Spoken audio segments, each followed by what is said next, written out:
આકાશવાણી સમાચાર મિત્તલ પટેલ વાંચે છે. સૌપ્રથમ મુખ્ય સમાચાર.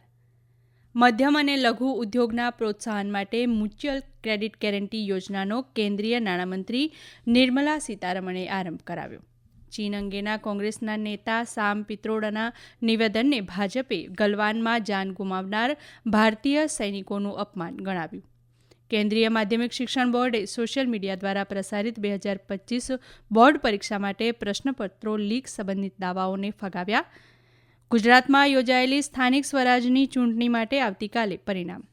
વડોદરામાં રમાઈ રહેલી વુમન પ્રીમિયર લીગની મેચમાં રોયલ ચેલેન્જર બેંગલુરુએ ટોસ જીતીને દિલ્હી કેપિટલ્સને બેટિંગ સોંપી. અને આવતીકાલે ચેન્નાઈના જવાહરલાલ નહેરુ સ્ટેડિયમ ખાતે 23મી રાષ્ટ્રીય પેરા એથ્લેટિક્સ ચેમ્પિયનશિપનો આરંભ થશે. સમાચાર વિગતવાર. કેન્દ્રીય નાણાં અને કોર્પોરેટ બાબતોના મંત્રી નિર્મલા સીતારમણે આજે મુંબઈમાં મધ્યમ અને લઘુ ઉદ્યોગો માટે મ્યુચ્યુઅલ ક્રેડિટ ગેરંટી યોજનાનો આરંભ કરાવ્યો હતો. નાણામંત્રીએ જણાવ્યું હતું કે આ યોજનાથી એમએસએમઈને પ્રોત્સાહન મળશે, જેના પર છેલ્લા 3 બજેટમાં ધ્યાન કેન્દ્રિત કરવામાં આવ્યું હતું.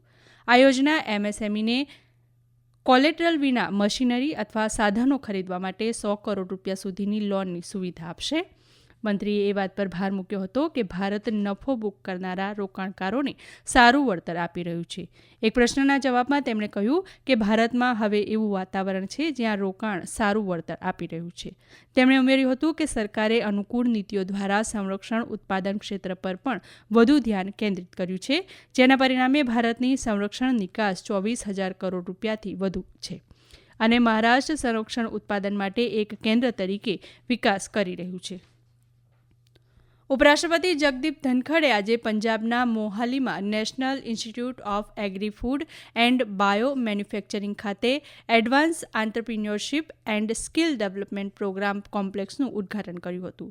તેમણે દેશવાસીઓને રાષ્ટ્ર પ્રથમના સિદ્ધાંતમાં વિશ્વાસ રાખવા આહ્વાન કર્યું હતું અને કહ્યું કે કોઈપણ વ્યક્તિગત અને રાજકીય હિત રાષ્ટ્રીય હિતથી મોટું નથી. તેમણે કહ્યું કે રાષ્ટ્રનો આત્મા ગામડાઓમાં વસે છે. શ્રી ધનખડે કહ્યું કે વિકસિત ભારત હવે માત્ર એક સ્વપ્ન નથી, પણ આપણું લક્ષ્ય છે. તેમણે કૃષિ અને ડેરી ઉત્પાદનો દ્વારા ગ્રામીણ અર્થતંત્રને પુનર્જીવિત કરવા હાકલ કરી હતી. તેમણે કૃષિ પદ્ધતિઓમાં ટેકનોલોજીનો સમાવેશ કરવા પર પણ ભાર મૂક્યો હતો. ભારતીય જનતા પાર્ટીએ ઇન્ડિયન ઓવરસીઝ કોંગ્રેસના વડા સામ પિત્રોડાએ ચીનના સમર્થનમાં આપેલ નિવેદન પર આકરી પ્રતિક્રિયા આપી છે. ભાજપ મુખ્યાલયમાં આયોજિત એક પત્રકાર પરિષદમાં રાષ્ટ્રીય પ્રવક્તા અને સાંસદ સુધાંશુ ત્રિવેદીએ સામ પિત્રોડાના નિવેદનને ગલવાન ખીણમાં પોતાના જીવનું બલિદાન આપનારા સૈનિકોનું અપમાન ગણાવ્યું હતું. જોકે કોંગ્રેસના નેતા જયરામ રમેશે આ નિવેદન સામ પિત્રોડાનું વ્યક્તિગત હોવાનું જણાવી આ વિવાદથી કોંગ્રેસને દૂર રાખવાનો પ્રયાસ કર્યો હતો. કેન્દ્રીય માધ્યમિક શિક્ષણ બોર્ડે સોશિયલ મીડિયા દ્વારા પ્રસારિત 2025 બોર્ડ પરીક્ષા માટે પ્રશ્નપત્રો લીક સંબંધિત દાવાઓને ફગાવ્યા છે. બોર્ડે કહ્યું છે કે કેટલાક લોકો સોશિયલ મીડિયામાં પેપર લીક થયાની અફવા ફેલાવે છે. બોર્ડે કહ્યું કે આ તમામ દાવા નિરાધાર છે અને તેનો ઉદ્દેશ વિદ્યાર્થીઓ અને વાલીઓમાં ડર પેદા કરવાનો છે. ભારત અને બાંગ્લાદેશના સીમા સુરક્ષા દળોનું સરહદી સમન્વય સંમેલન આજે નવી દિલ્હીમાં શરૂ થયું. 55મું મહાનિદેશક સંમેલન 20 ફેબ્રુઆરી સુધી ચાલશે. ભારતીય પ્રતિનિધિમંડળનું નેતૃત્વ સીમા સુરક્ષા બળના મહાનિદેશક દલજીતસિંહ ચૌધરી કરી રહ્યા છે, જ્યારે બાંગ્લાદેશ સરહદ સુરક્ષા મંડળના પ્રતિનિધિમંડળના મહાનિદેશક મેજર જનરલ મોહમ્મદ અશરફ ઉજમા સિદ્દીક કરી રહ્યા છે. આ કોન્ફરન્સમાં બંને દેશો વચ્ચે શ્રેષ્ઠ સમન્વય અંગે ચર્ચા ચાલી રહી છે. સંમેલનમાં બાંગ્લાદેશના અસામાજિક તત્વો દ્વારા સીમા સુરક્ષા કર્મીઓ અને નાગરિકો પરના હુમલા તેમજ એકતરફી વાડ બનાવવાની ચર્ચા થશે.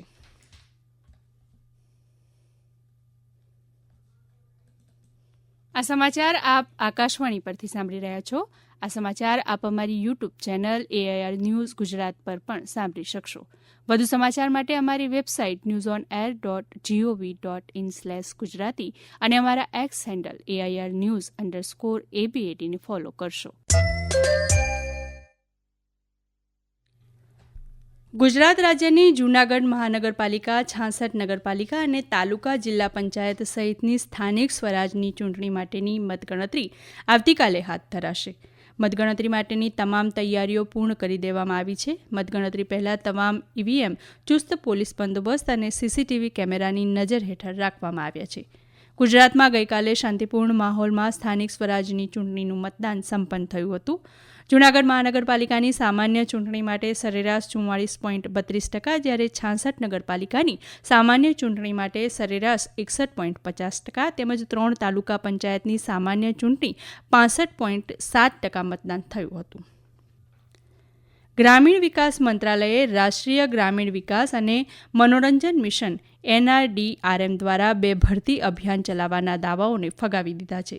મંત્રાલયે એક નિવેદનમાં જણાવ્યું છે કે NRDRM કાર્યાલય મંત્રાલયના કાર્યક્ષેત્ર હેઠળ કામ કરતું નથી. તેમાં ઉમેર્યું હતું કે 2 નકલી NRDRM વેબસાઇટ www.nrdrm.com તેમજ www.nrdrmvacancy.com પર બનાવટી નોકરીની જાહેરાતો પોસ્ટ કરી રહી છે. મંત્રાલયે સામાન્ય લોકોને NRDRM દ્વારા હાથ ધરવામાં આવતી કોઈપણ ભરતીના નામે છેતરપિંડી આચરવામાં આવી હોવાની જાહેરાત કરી હતી.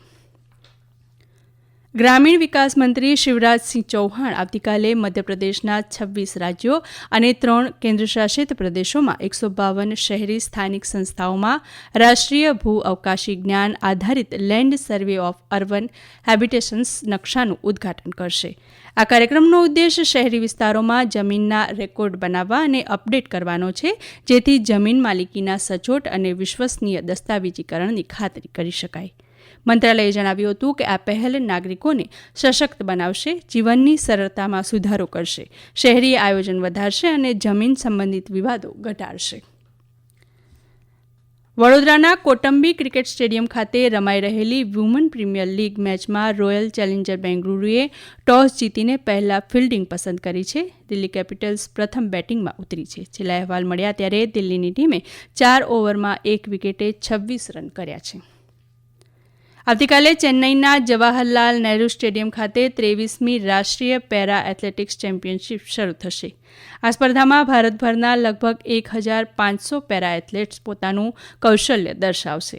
આ ઐતિહાસિક ઇવેન્ટમાં 30 ટીમો દ્વારા 155 ઇવેન્ટમાં પેરા એથ્લેટ્સ ભાગ લેશે, જે તેને દેશના સૌથી મોટા પેરા એથ્લેટિક્સ રમતોત્સવમાંનો એક બનાવશે. ભાગ લેવા માટે તૈયાર થનાર અગ્રણી ખેલાડીઓમાં સુમિત એન્ટિલ, મનોજ સભાપતિ, મનોજ સિંગારાજ, મરિયપ્પન થંગાવેલુ, મુથુરાજા, હોકો ટાસેમા, નવદીપ સિંહ અને યોગેશ કથુનિયા વગેરેનો સમાવેશ થાય છે. યુક્રેનના સૈન્યએ જણાવ્યું છે કે રશિયન દળોએ એક જ રાતમાં 147 ડ્રોનથી હુમલા કર્યા છે. તેમણે કહ્યું કે યુક્રેનની વાયુસેનાએ 147 ડ્રોનમાંથી 83નો નાશ કર્યો છે, જ્યારે 59 ડ્રોન તેમના લક્ષ્ય સુધી પહોંચી શક્યા નથી. દરમિયાન રશિયન સૈન્યએ જણાવ્યું હતું કે તેના દળોએ 90 યુક્રેનિયન ડ્રોન અને 1 નેપ્ચ્યુનિયન એન્ટીશિપ મિસાઇલનો નાશ કર્યો છે. સેનાએ જણાવ્યું હતું કે 8 વિસ્તારોમાં ડ્રોન અને મિસાઇલોને અટકાવવામાં આવ્યા હતા. આ બનાવોમાં કોઈ જાનહાનિના અહેવાલ નથી. ઇઝરાયેલી સૈન્યએ દાવો કર્યો છે કે આજે દક્ષિણ લેબનોનમાં તેના ડ્રોન હુમલામાં લેબનોનમાં હમાસના ઓપરેશન વિભાગના વડા મોહમ્મદ શાહીનનું મોત થયું છે.